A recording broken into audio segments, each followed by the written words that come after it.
விசாசு மாதிரி பின்னால வந்து சுரண்டி பயமுறுத்தேடா. என்ன மாப்ள அடிச்சாங்களா?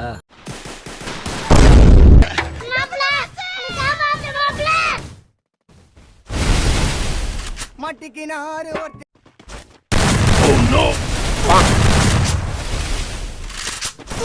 எனக்கு நிறைய வேலை இருக்குன்னு தெரிஞ்சுக்கிட்டு வலுக்கட்டாயமா உங்களுக்கு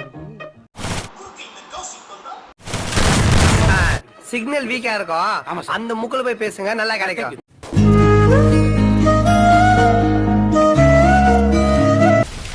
ஓங்கி அடிச்சா 1.5 டன் வெயிட்.